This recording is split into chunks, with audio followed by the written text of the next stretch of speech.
दिवंगत नेते गोपीनाथ मुंडे आणि भाजपच्या मंत्री पंकजा मुंडे यांना बीडमधून धक्का बसताना पाहायला मिळतोय. कारण राष्ट्रवादी अजित पवार गटाचे जे अध्यक्ष आहेत किंवा पक्षाचे नेते आहेत आणि उपमुख्यमंत्री अजित पवार 7 तारखेला बीडमध्ये येत आहेत. अजित पवारांच्या उपस्थितीमध्ये वडवणीमध्ये पक्ष प्रवेश होतोय, जे की मुंडे पितापुत्र प्रवेश करतात. त्याच्यापैकी माझ्यासोबत बाबरी शेठ मुंडे आहेत. शेठ, काय सांगाल? अनेक काळ तुम्ही भाजपसोबत काम केले, मात्र भाजप सोडण्याची तुमची वेळ का आली? काय प्रतिक्रिया यावर?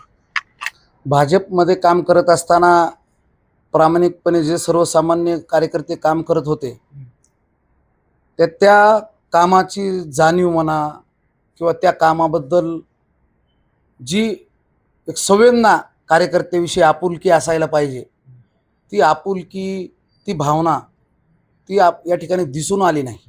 स्वर्गीय लोकनेते गोपीनाथराव मुंडे साहेब यांच्या काम करण्याच्या शैलीत आणि समोर पक्षाच्या नेत्यांनी किंवा पक्षाने तसं केलं ह्याच्याच प्रश्नाचं उत्तर आम्ही शोधत बसलो नाही. कारण की आम्ही काम करत असताना या ठिकाणी फक्त आणि फक्त मुंडे साहेबाचं घर, मुंडे साहेबाचं मुंडे कुटुंबीय हे म्हणून आम्ही या ठिकाणी काम करत आलो. परंतु गेली आपण पाहत असताल की गेल्या 7 ते 8 वर्षापासून ह्या भारतीय जनता पार्टी पक्ष या ठिकाणी बीड जिल्ह्यात ठेवायचा आहे का संपवायचा आहे, हा मूळ प्रश्न संशोधनाचा विषय झाला. विशेष पाहायला गेलं तर अनेक काळ तुम्ही भाजपच्या संघर्षामध्ये होते किंवा ज्यावेळेस पक्ष सत्तेमध्ये नव्हते त्यावेळेला तुम्ही काम केलेलं आहे. संपूर्ण जिल्हा तुम्हाला ओळखतोय. मात्र ऐन वेळेला उद्या स्थानिक स्वराज्य संस्थेच्या निवडणूक आहेत. का तुम्हाला हा निर्णय घ्यावा लागतोय? कारण की आजपर्यंत ह्या मतदारसंघात आम्ही पक्षाने नेत्यांनी जो आदेश दिला, जो उमेदवार कोणी दिला, तो आपण उमेदवार समजून आणि आपला उमेदवार समजून आपण या ठिकाणी प्रामाणिकपणे आणि तनमन धनाने या ठिकाणी काम केलं. आणि विरोधाला विरोध म्हणून पक्षाच्या विरोधात असलेले जे सन्माननीय माजलगाव मतदारसंघाचे आमदार प्रकाशदादा सोळंके साहेब आहेत, हे काम करत होते. म्हणजे त्यांची कामाची शैली, कामाचा अनुभव आणि सगळ्यात बीड जिल्ह्यात सिनियर असलेले आदरणीय दादा. परंतु राजकारणात आपण जी भूमिका पक्षाने आपल्याला दिली आहे, जो आदेश पक्षाने दिलाय, जो नेत्यांनी दिलाय, ती प्रामाणिकपणे पार पडत असताना कुठंतरी जाणवत आलं की हे राजकारण कुठंतरी आता थांबलं पाहिजे आणि विकासासाठी सर्वसामान्य लोकांचा विकास, सर्वसामान्यांचे जे प्रश्न, विरोधाला विरोध म्हणून जे राजकारण होतंय हे थांबवायचं असेल आणि लोकांचा विकासाचे प्रश्न कुठं अडकाटी नसेल यायचे असेल, तर आपल्याला जी व्यक्ती आज गेली 5 टर्मपासून या ठिकाणी ह्या मतदारसंघाचा विकास करते, त्या व्यक्तीच्या पाठीमागे आपण या ठिकाणी काम केलं पाहिजे. आणि आपल्या भागातील लोकांची जे काही राहिलेली काही प्रश्न थोडेफार असतील किंवा जे काही आता दैनंदिन निर्माण होतील, ते प्रश्न ते आजपर्यंत सोडवत आलेतच. परंतु चांगलं काम करणाऱ्याच्या पाठीशी मागं आपण राहिलं पाहिजे आणि विरोधाला विरोध म्हणून या ठिकाणी काम न करता आता कुठेतरी आपण त्यांचाच साथ दिली पाहिजे, ही भावना मनात ठेवून आदरणीय दादांच्या नेतृत्वाखाली या ठिकाणी प्रवेश करतो.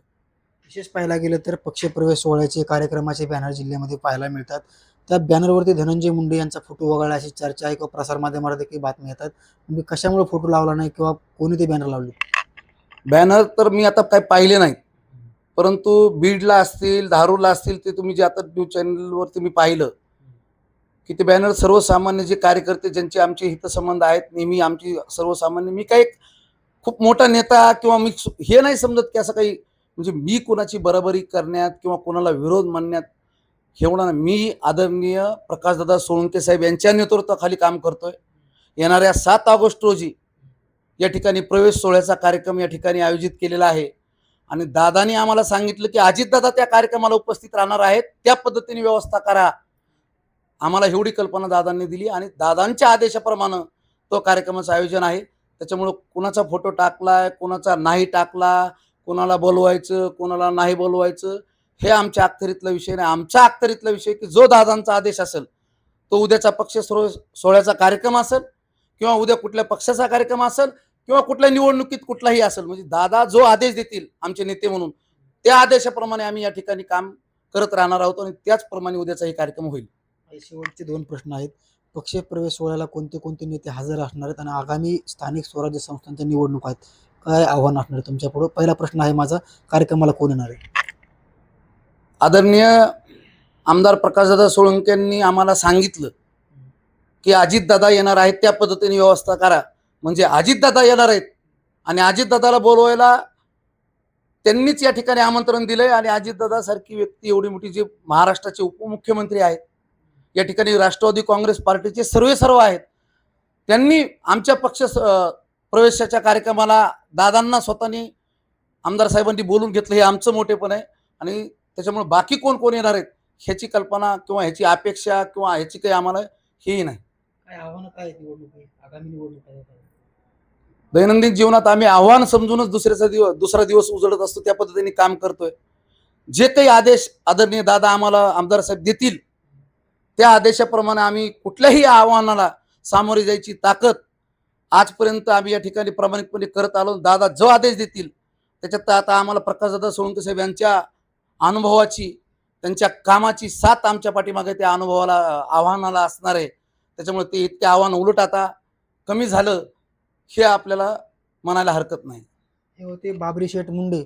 जो प्रकाशदादा सोळंके निर्णय घेतील, पक्षाच्या कार्यक्रमाला कोणाला बोलवायचं, पक्ष प्रवेश सोहळ्याला कोणाला बोलवायचं आणि कोणाचे फोटो बॅनरवर टाकायचे, सर्वस्वी अधिकारान त्याच्याबरोबर जे की कार्यक्रमाचा प्रोग्राम असेल तो दादांचा आहे. त्याबद्दल आम्ही कुठेही हस्तक्षेप करणार नाहीत. मात्र विशेष पाहायला गेलं तर भाजपमध्ये अनेक कार्यकाळामध्ये काम करणारे जे की मुंडे पिता पुत्र आहेत. भाजपने स्थानिक स्वराज्य संस्था असतील किंवा कार्यकर्त्यांच्या निवडणुका असतील, पक्ष असेल किंवा ज्या नेते आहेत त्यांनी लक्ष न दिल्यामुळे आम्ही पक्ष सोडलेला अशी देखील खंत आता यांनी व्यक्त केलेली आहे. मुंबई तकसाठी योगेश काशी, बीड.